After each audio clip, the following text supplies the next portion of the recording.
Rechute des chiffres du chômage en France, plus 1% au mois de septembre. Québec, le non à l'indépendance l'emporte d'extrême justesse. Santé, attention aux coupe-faim, leur usage est désormais sévèrement réglementé en France. Lutte contre la délinquance, la police s'équipe avec de nouveaux matériels, mais aussi de nouvelles armes. Madame, Monsieur, bonsoir. 50,6% des voix contre l'indépendance du Québec, le référendum s'est joué à quelques dizaines de milliers de voix près. Et pourtant, l'exemple de démocratie, les vaincus acceptaient aussitôt sans contester le verdict des urnes. Le plus impressionnant étant la fraîcheur et la franchise du discours politique dans ce pays. Gilles Rabine. Le générique de la télévision canadienne se voulait à la hauteur de la passion référendaire, comme on dit au Québec. 93% de participation, du jamais vu, et un petit point seulement pour faire basculer le résultat en faveur du non à l'indépendance. Pas d'estimation d'institut de sondage comme en France, les pourcentages affichés à l'écran sont ceux des bulletins en cours de dépouillement.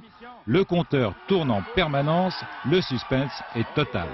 Pendant 1h30, le oui est en tête, jusqu'à ce que...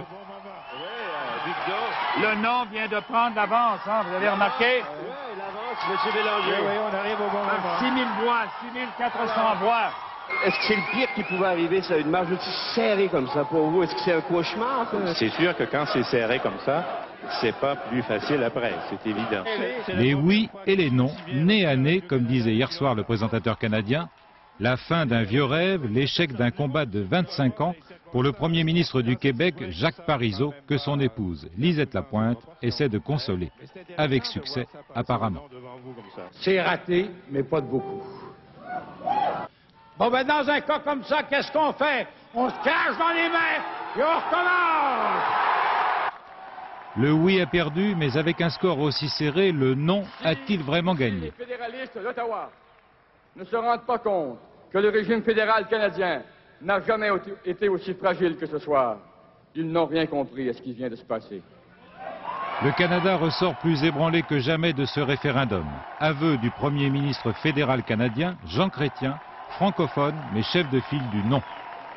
Pour la deuxième fois en 15 ans, nous venons de traverser une période difficile dans une atmosphère très émotive.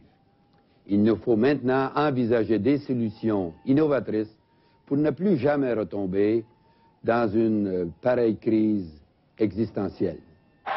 L'urgence pour tous, fédéralistes et souverainistes, gagnants et perdants, c'est d'éviter au Canada ce que là-bas on appelle très simplement la déprime post-référendaire. 93% de votants, la mobilisation a donc été totale. Dans le camp des vainqueurs, partisans donc du système fédéral actuel du Canada, on ne crie pas victoire, loin de là. Reportage dans une université anglophone de Montréal, où même là donc, les avis sont partagés. Philippe Gassot. Aujourd'hui, Montréal a repris son rythme de vie comme si rien ne s'était passé. Pas ou très peu de traces du référendum, c'est la grisaille qui domine avec un ciel qui donne le ton. Oubliez les quelques heures d'hier soir, bien montées en épingle par la presse.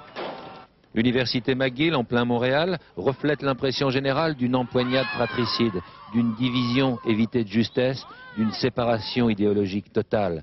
Ceux qui feront le Canada de demain ne se bercent pas d'illusions.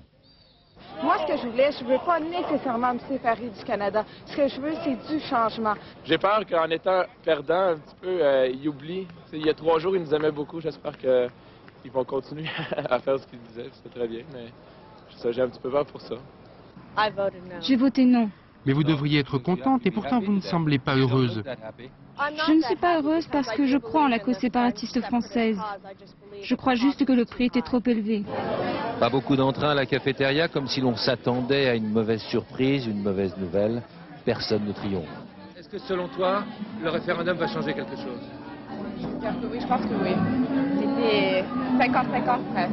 Alors ça monte pour un changement. Je pense que tous les Canadiens commencent à comprendre que le problème du Québec est sérieux. Mais je pense aussi que c'est un sérieux problème qui ne sera jamais résolu. Et vous pensez qu'il y a eu un gagnant hier? Il y a eu un gagnant dans le sens que la campagne du non, c'est pas avéré la campagne la meilleure qui a jamais été faite et qu'on craignait beaucoup que le oui gagne. Mais je ne crois pas que ça a été une victoire assez décisive pour qu'on puisse vraiment conclure qu'il y a eu un gagnant. Ce que l'on ressent aujourd'hui, c'est une sorte de désappointement de part et d'autre et un formidable besoin de changement, que l'on ait voté oui ou que l'on ait voté non. Dans le camp du oui à l'indépendance maintenant, on a le sentiment aujourd'hui qu'un rêve est passé, mais peut-être pas pour toujours et peut-être pas pour longtemps. Jacques Merlino, Bernard Puissesseau. C'est dans les petits villages du Québec que le oui a recueilli le plus de voix, comme ici à Saint-Adèle, dans les Laurentides. Les 5000 habitants de ce village sont de vieux Québécois d'origine normande pour la plupart. On dit ici que ce sont des Québécois de pure laine. Et leur émotion a été forte lorsqu'ils ont appris que le non l'avait emporté. Dans la boulangerie, on commente les résultats en achetant son pain et le père Desjardins a repris ce matin du service. Ça me fait mal ici. Beaucoup, beaucoup, beaucoup. Beaucoup, je pensais même, je fais un peu d'abs et j'ai été obligé de me pomper parce que j'avais de la misère à souffler.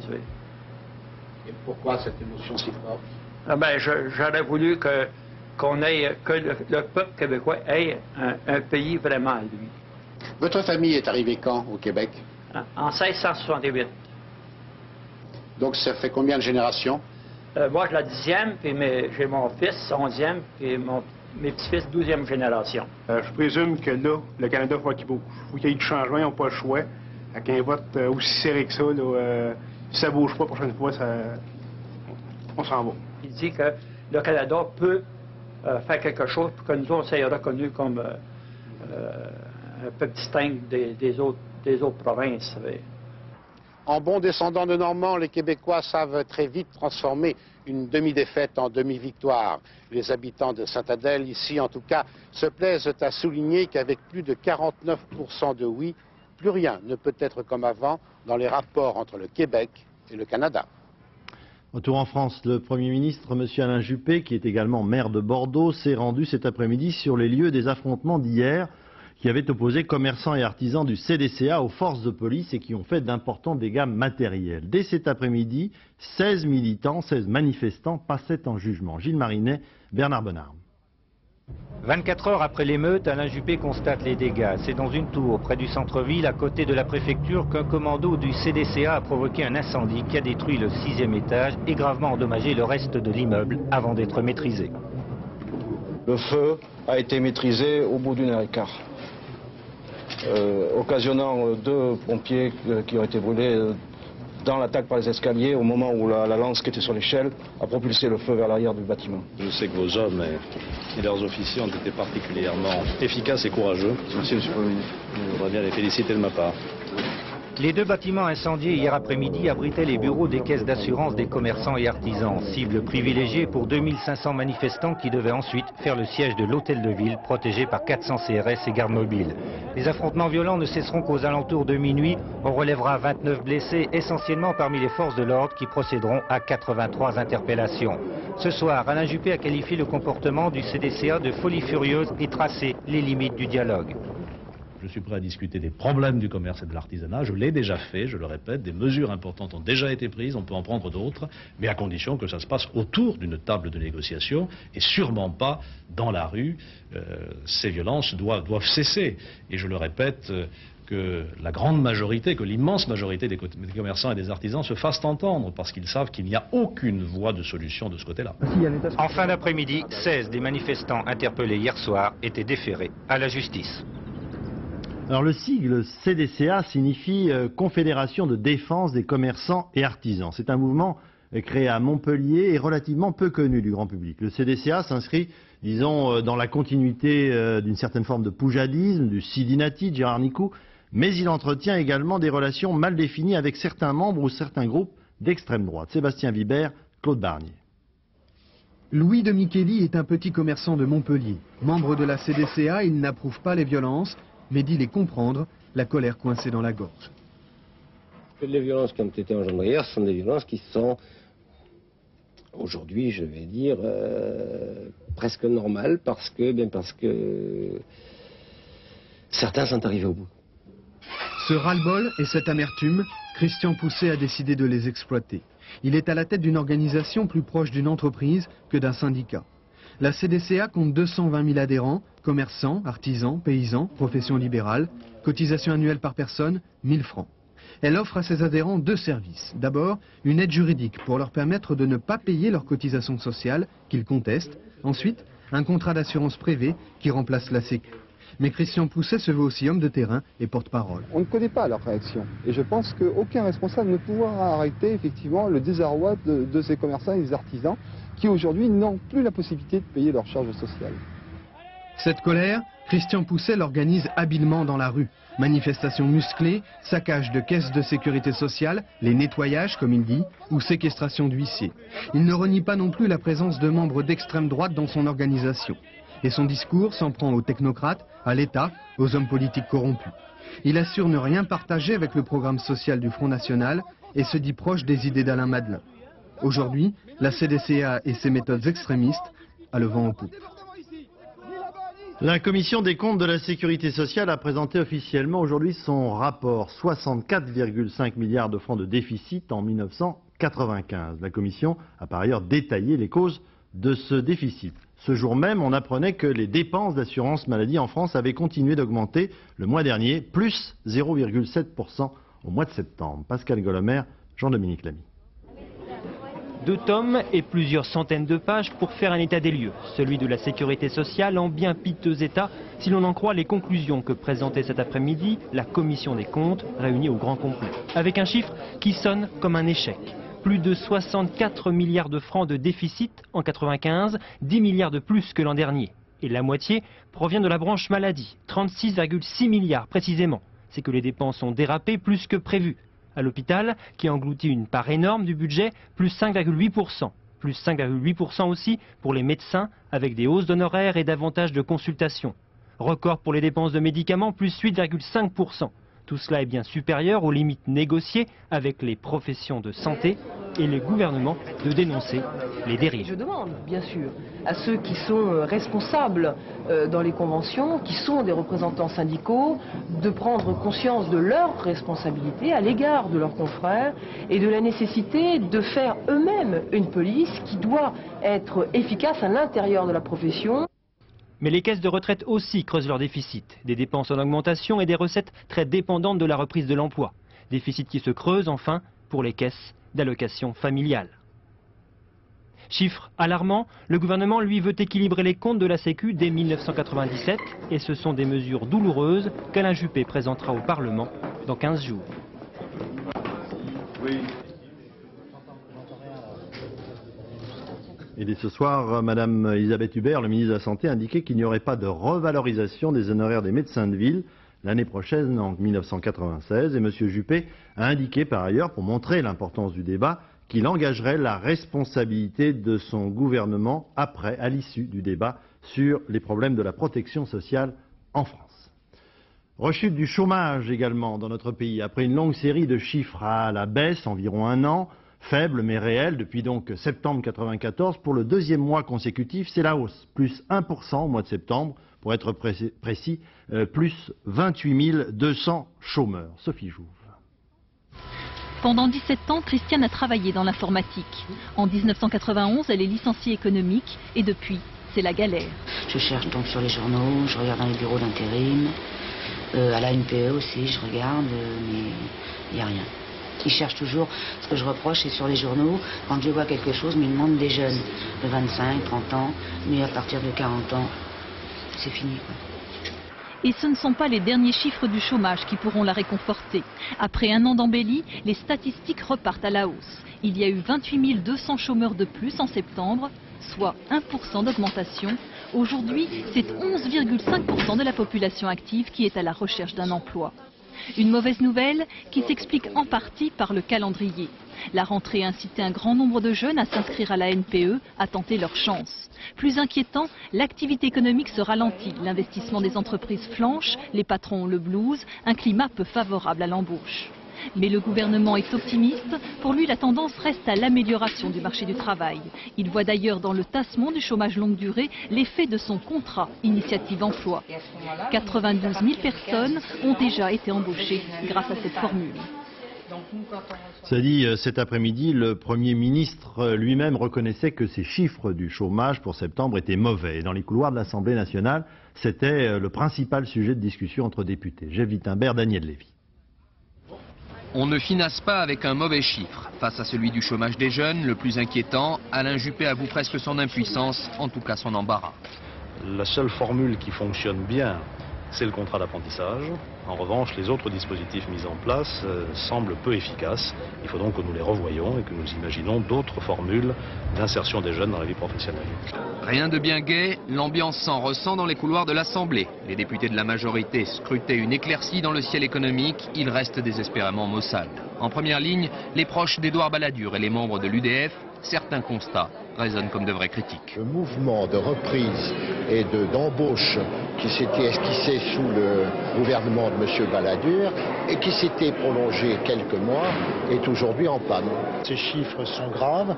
Ça montre que toutes les mesures que nous prenons en ce moment sont vraisemblablement insuffisantes. Un certain nombre de mesures n'ont pris effet qu'au 1er septembre, qu'après les vacances, et n'ont pas encore produit de résultats.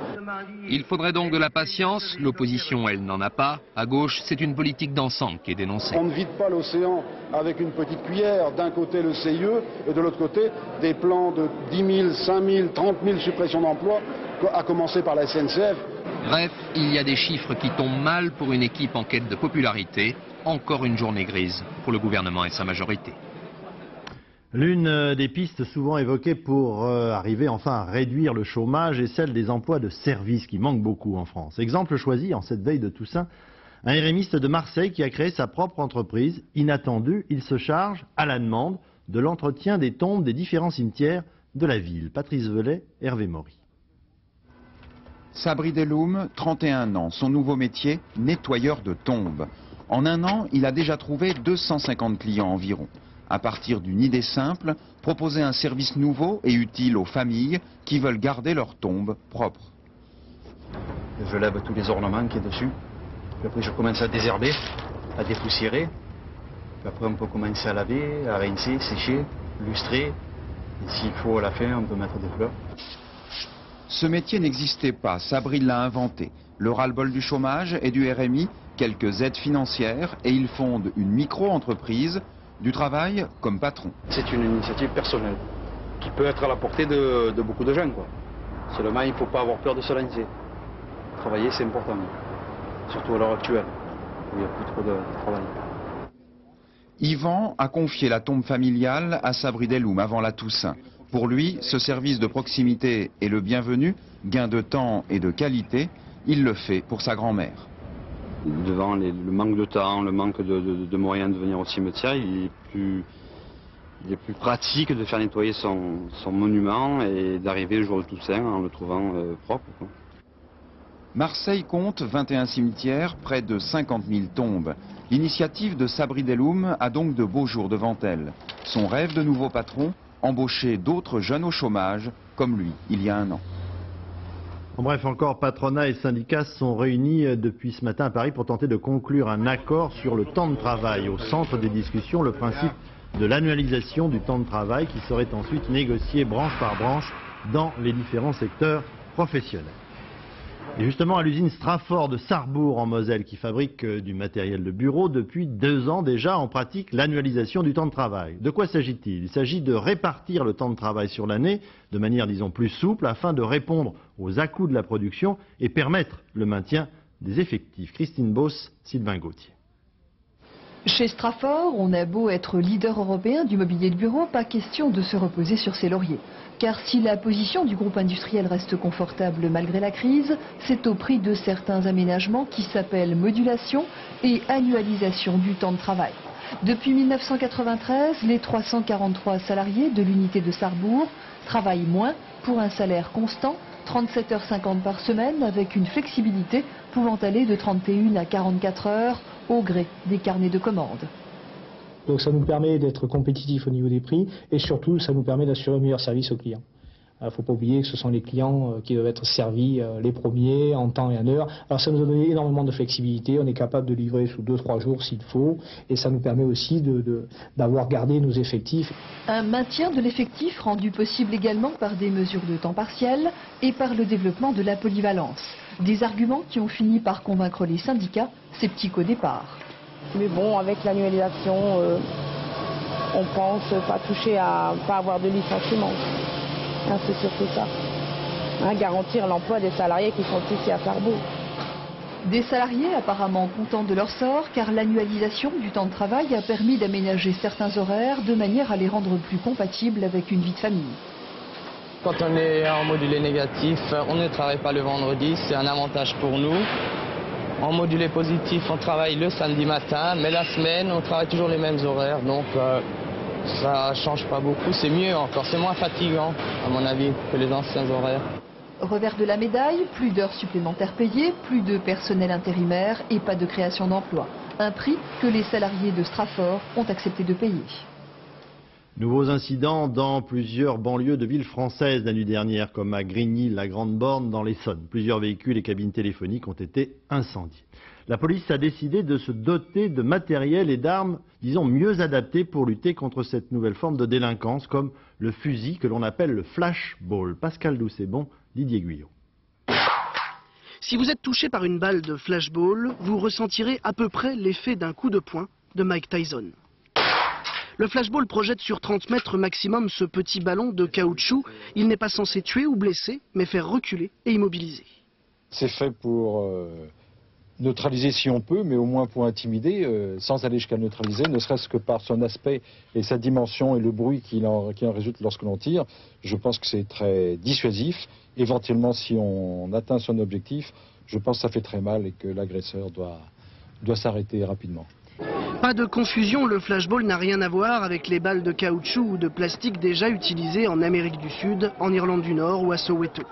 Les polices du Canada, de l'Argentine, de la Suisse et du Portugal commencent à peine à utiliser le flashball ou son équivalent dans d'autres marques. En France, l'arme équipera les brigades anticriminalité, mais elle est déjà testée par les policiers lyonnais, niçois et par le RAID. En région parisienne, elle entre à peine en service. Son statut est celui d'une arme de défense et non de maintien de l'ordre. Les policiers, déjà armés, se posent donc la question de sa réelle utilité. Le policier, il est déjà pourvu d'une arme de service réglementaire dont il se sert dans le cadre de la loi, c'est-à-dire la légitime défense. Je ne vois pas quelle différence il va y avoir entre l'utilisation de son arme classique et l'utilisation de ce fusil. Gadget ou progrès déterminant, le flashball devrait revenir à 2000 francs pièce à la police, qui en aura 500 avant la fin de l'année. Avec formation spéciale pour les utilisateurs, histoire de ne pas faire mentir le surnom du flashball, fusil anti-bavure. L'Algérien Abdelkrim Deneche, qui est suspecté par la justice française d'être impliqué dans l'attentat meurtrier du RER le 25 juillet dernier à Paris, sera expulsé de Suède. C'est décidé par les autorités suédoises, mais il restera encore un moment en Suède et on ne sait pas quelle sera sa destination, sans aucun doute pas la France. Les élections présidentielles en Algérie auront lieu le 16 novembre prochain, dans 15 jours donc. Le vote des Algériens vivant en France aura son importance dans ce débat. Ils sont environ 600 000 électeurs potentiels. Didier Pelbaum, Bernie Mériot. Ce pourrait être Alger ou Oran, c'est bien un territoire algérien, mais nous sommes en banlieue parisienne, au consulat d'Algérie flambant neuf de Vitry-sur-Seine. Plus de 600 personnes depuis ce matin pour s'inscrire sur les listes électorales.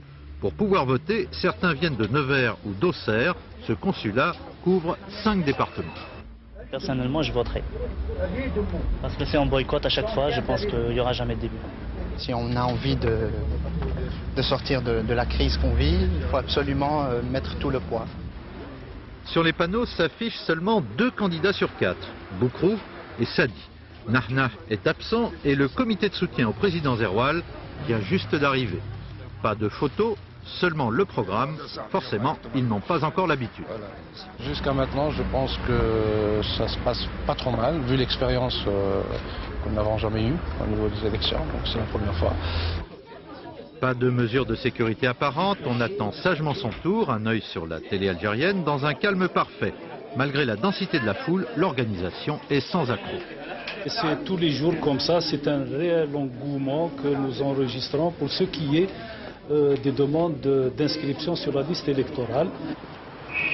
Ah, c'est un mauvais joueur. Lui, il appelle au boycott. Le secrétaire général du FFS, Saïd Ahmed, dénonce ce qu'il appelle le trucage des listes et du scrutin. Comme pour les autres hommes politiques algériens, la France lui interdit de prendre la parole en public sur son territoire. En Algérie, il y a un verrouillage total du champ politique et Alger a toujours fait l'impossible pour qu'on nous empêche de nous exprimer à l'extérieur, notamment en France. Au consulat algérien de Vitry, l'appel au boycott n'est apparemment pas suivi. Officiellement, 45 000 inscriptions jusqu'à ce soir. Il aurait donc fait le plein du potentiel des inscrits. Rubrique santé maintenant. Attention aux coupes-fins. La législation française se fait plus sévère. Désormais, ces médicaments devront pour la première fois être délivrés par des médecins spécialisés dans les hôpitaux. On s'est en effet aperçu que la vente plus ou moins libre de ces produits pouvait avoir de très graves conséquences. Caroline Glorion, Philippe Jasselin. Maigrir, perdre du poids, c'est le combat de Françoise depuis des années. Comme des millions d'autres, elle a tout essayé, régime, cure et même les médicaments coupe-faim. C'est facile d'obtenir un résultat sur quelqu'un avec des coupes-fins. Vous allez démolir la personne, elle aura maigri, oui, mais ça sera une épave après. Bon, j'étais très énervé, palpitations et tout, et puis j'aurais peut-être basculé dans la déprime. Car les coupes-fins sont des produits dangereux. Ils agissent sur le cerveau et bloquent la sensation de faim. Une étude récente a prouvé aussi qu'ils pouvaient être responsables, dans des cas très rares, de maladies cardiopulmonaires graves et mortelles. L'Agence du médicament a donc décidé aujourd'hui que pour en bénéficier la première fois, il faudra se rendre à l'hôpital dans un service spécialisé. Les coupes-fins qui agissent au niveau du cerveau sont à réserver aux personnes qui ont un surpoids important et surtout chez qui ce surpoids va être dangereux pour la santé. Par exemple, des personnes qui ont des problèmes d'hypertension grave, des problèmes cardiaques, des problèmes articulaires importants et qui n'arrivent pas en fait avec le simple régime associé souvent à la psychothérapie ou à l'activité physique, qui n'arrivent pas à suffisamment maigrir pour améliorer leur santé. À ce moment-là, ces coupes-fins peuvent, pas toujours, mais peuvent avoir un intérêt. C'est la première fois qu'une telle décision est prise en France. Cette fois, un médicament traditionnellement prescrit en ville ne pourra l'être qu'à l'hôpital. La preuve des excès, des risques inconsidérés pris par des acharnés des régimes amaigrissants, rapides, efficaces mais illusoires. Congrès européen sur le cancer à Paris. Thème de ce soir, le cancer du sein chez la femme qui est la forme la plus répandue de cette maladie, mais aussi celle qui se soigne le mieux si la prévention est faite à temps. Reste que l'interprétation de la mammographie, l'examen radiographique du sein, n'est pas aussi simple qu'il n'y paraît à première vue. Jean-Daniel Flézaquier, Pascal Ponce. Je vais vous comprimer un tout petit peu. Ce n'est pas toujours agréable, mais cela reste le meilleur examen de dépistage en matière de cancer du sein. La mammographie est un geste simple à faire, mais pourtant elle est très dure à interpréter pour les radiologues. Si dans 8 cas sur 10 elle ne pose pas de problème, dans 20% des cas, on ne sait pas si on est face à une radio normale ou s'il existe une suspicion de cancer. Tout radiologue dans son activité est appelé à faire des surdiagnostics ou des sous-diagnostics, bien entendu dans des proportions relativement faibles, mais ils en sont tous conscients et c'est la raison pour laquelle le diagnostic in fine n'est jamais porté ou rarement que sur une image. C'est vrai que pour les médecins il y a des cas simples, par exemple cette image blanche pour eux est significative d'un cancer. Mais regardez ce petit point blanc, en 1988 il semblait anodin. 7 ans plus tard, il s'avère en fait qu'il s'agissait déjà d'un cancer qui maintenant mesure 6 mm. Alors, pour confirmer les diagnostics, on a parfois recours à d'autres examens, comme cette ponction de sein, qui va permettre d'examiner les cellules. Mais il y a beaucoup plus simple pour beaucoup de médecins. Il suffirait en effet que systématiquement, les radios de dépistage soient lues par 2, voire 3 médecins. On réduirait ainsi le risque d'erreur, et c'est très important, car en matière de dépistage, on sait aujourd'hui qu'une campagne bien conduite permet de réduire jusqu'à 30% la mortalité due au cancer du sein. Des experts se sont penchés attentivement sur les accidents de la route et leurs raisons. L'alcool arrive toujours en tête, mais ils s'interrogent maintenant sur les conducteurs consommateurs de tranquillisants et de drogues pour lesquels, en fait, il faudrait mettre en place des contrôles qui ne sont pas pour l'instant prévus par le Code de la route français. Jérôme Laurent, Gabriel Camille. Seules les drogues licites, comme l'alcool, sont aujourd'hui très sévèrement réglementées par le Code de la route. Au-dessus de 0,5 g par litre de sang, vous êtes en infraction. Le tout nouveau livre blanc rédigé à la demande du gouvernement par la Commission nationale des stupéfiants et des psychotropes pose le problème des substances illicites, drogues ou médicaments détournés de leur usage, qui seraient également à l'origine d'accidents de la route. Une proposition de loi a même été déposée à l'Assemblée nationale par des parlementaires. Certaines substances, comme le cannabis, pourraient ainsi à terme faire l'objet de contrôles préventifs, comme cela se pratique aujourd'hui avec les tests d'alcoolémie. Le fil directeur de mon action, c'est la sécurité routière. Et il a été démontré que l'ivresse cannabique pouvait être aussi, voire plus dangereuse que l'ivresse alcoolique. Une démonstration qui n'a jamais été véritablement faite. Si l'alcool tue plusieurs milliers de personnes chaque année, l'incidence réelle de certains psychotropes sur les conducteurs est difficile à évaluer. Les levées d'inhibition sont moindres, semble-t-il, avec le cannabis, et le risque donc de circulation à grande vitesse est peut-être moins prégnant et existant avec le cannabis qu'avec l'alcool. Ce dépistage devrait se limiter aux accidents corporels et aux infractions, mais certains y voient déjà une dérive éthique et juridique vers le repérage implicite des patients traités par des psychotropes, mais aussi des consommateurs de stupéfiants. Tant que le cannabis n'est pas légal, tant qu'il reste illégal, et tant que par conséquent personne n'a le droit d'en fumer, point. Je ne vois pas comment l'État peut même présupposer que des gens en fument et sont en état d'excès d'imprégnation. C'est la preuve de l'échec reconnu d'une politique. Seule aujourd'hui une prise de sang ou un contrôle des urines permettent de déceler des traces de psychotropes. C'est techniquement compliqué et ça coûte cher. En France, une personne sur 3 consomme occasionnellement des tranquillisants, plusieurs millions du cannabis, un phénomène social préoccupant selon les experts du Livre blanc. Le sport avec les premiers matchs retour des Coupes d'Europe de football. Cet après-midi, les Bordelais rencontraient les Russes de Volgograd. Ils se sont qualifiés, Laurent-Frédéric Bollet. Pour les Girondins, c'est une nouvelle bataille de Stalingrad. Stalingrad, l'ancien nom de Volgograd, et on ne joue pas depuis 2 minutes que déjà les Russes manquent de peu le but qui les qualifierait. Bordeaux vainqueur au match aller 2-1 qui doit donc assurer un nul pour se qualifier. Là, ils auraient pu faire mieux encore avec cette barre touchée par Bancarel. Bancarel qu'on retrouve un peu plus tard. Deuxième action mais deuxième échec face au gardien russe Samorukov. Attention cependant au Rotor Volgograd qui décolle enfin sur cette action, sauvé de justesse. 0-0 à la mi-temps, c'est en tout cas bon pour Bordeaux face à cette équipe qui avait éliminé Manchester United au tour précédent. Et l'on retrouve Bancarel sur cette tête. Non, il n'y avait pas hors-jeu, mais non, il n'y a pas but. Mais Anthony Bancarel est du genre persévérant et la 4e tentative sera la bonne. 83e minute et la délivrance pour un Bordeaux qui doutait beaucoup ces derniers temps. Le geste de Bancarel est impeccable et voilà qui permet donc aux Girondins de se qualifier pour les 8e de finale de la Coupe de l'UEFA.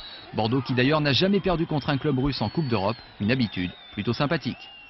Rugby, début de la nouvelle Coupe d'Europe des clubs. Le Stade Toulousain en Roumanie est allé battre confortablement l'équipe de Constanța, 54-10. Côté français, Emile Ntamak et Berti ont été les meilleurs marqueurs du Stade Toulousain. Le tennis maintenant avec François Brabant à l'Open de Bercy. François, en est-on ? Mais Daniel, c'est parti depuis environ un gros quart d'heure entre Arnaud Butch et Jonas Björkman, le Suédois. On compte beaucoup sur Arnaud Butch pour se qualifier ce soir. C'est l'homme en forme du tennis français en ce moment. Il a gagné il n'y a pas longtemps à Toulouse. Il a mis fin à une longue série noire pour le tennis français en gagnant ce tournoi. Et puis, il vient d'entrer dans les 16e mondiaux. Donc, c'est un bon classement pour lui. C'est l'homme en forme, je vous le disais. Et il mène 2 jeux à 1 contre Jonas Björkman, qui lui est un joueur très solide, spécialiste du double, mais 29e également au classement du simple. Alors si Arnaud Butch est sur le court central en ce moment, il n'est pas le seul Français à jouer aujourd'hui à Bercy. Il y en a déjà eu 3 qui ont joué cet après-midi et tous les 3 se sont qualifiés. Je vous propose de les voir tout de suite en images. Le premier d'entre eux, c'est Guy Forget qui a battu un autre Français, Jérôme Golmar, en 3-7. Pourtant, Guy Forget avait bien mal entamé la partie, mais Jérôme Golmar s'est un petit peu blessé et Guy Forget en a profité. Et puis Cédric Pioline qui a eu beaucoup moins de problèmes contre Magnus Gustafsson, le Suédois. Gustafsson battu en 2-7 par un très très bon Cédric Pioline. Alors on n'attend jamais 304 puisque Guillaume Raoux s'était lui aussi qualifié un petit peu plus tôt dans la journée. Butch Björkman, c'est un match dont vous pourrez suivre la fin dans 3e partie de soirée sur notre antenne sur France 2. Et puis demain un programme absolument somptueux avec les matchs Lecomte, Bruguera, Forget, Neuster. Et puis on l'espère Arnaud Butch contre Pete Sampras si Arnaud Butch se qualifie ce soir. 45.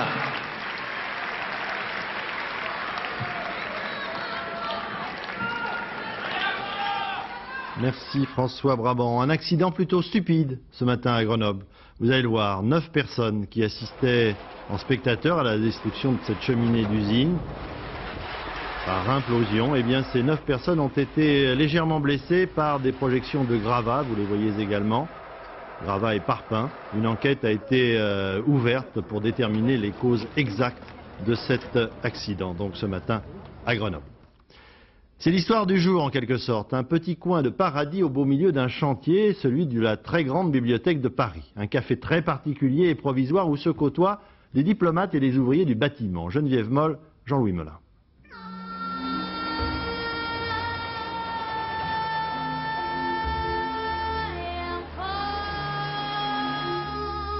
On est arrivé un peu tard. Il ne restait plus que 2 hauts fonctionnaires qui déjeunaient. Tandis qu'Alex se rangeait, Michel servait le café aux ouvriers du chantier. Car c'est cela la surprise. Un restaurant dans un Algeco de 9 mètres, en plein milieu du chantier de la Grande Bibliothèque de France. Un restaurant avec des fleurs et des tables dehors, au milieu des engins de terrassement. Un restaurant tenu par 2 êtres d'exception. Je suis directeur commercial, comme mon épouse d'ailleurs aussi. Et quand on a 50 ans, on cherche du boulot, on ne trouve pas. Alors ça pose des problèmes. Alors on lance les billes on lance les billes, on dit bon voilà, je vais faire ci, je vais faire ça. On cherche et on trouve quelquefois. Il suffit de bien chercher. Et quelquefois on trouve. C'est ce qu'elle a fait. C'est ce que nous avons fait. On a élevé 7 enfants, donc la cuisine, de passer de 7 à 14, ça va très vite. Et puis de 14 à 30, il n'y a qu'un pas. Donc j'ai fait un stage de restauration, j'ai fait un stage de gestion. Et puis voilà, je me suis jetée à l'eau. À midi, un menu à 55 francs, tout compris. C'est un peu plus cher le soir, mais c'est toujours la même ambiance, aussi chaleureuse. Et ça ne désemplit pas.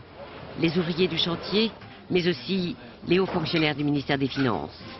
Ah ben c'est des paysans. J'aime bien ce mélange de grands travaux à la Ceausescu et puis un petit peu de zone périurbaine. En plus c'est bon, alors tant qu'à faire. Et en plus ils sont sympas. Que feront Alex et Michel quand le chantier sera terminé? Ils ne le savent pas encore. Pour le moment, ils vivent leurs rêves comme des enfants gâtés. Des mimados, dit-on en camerounais.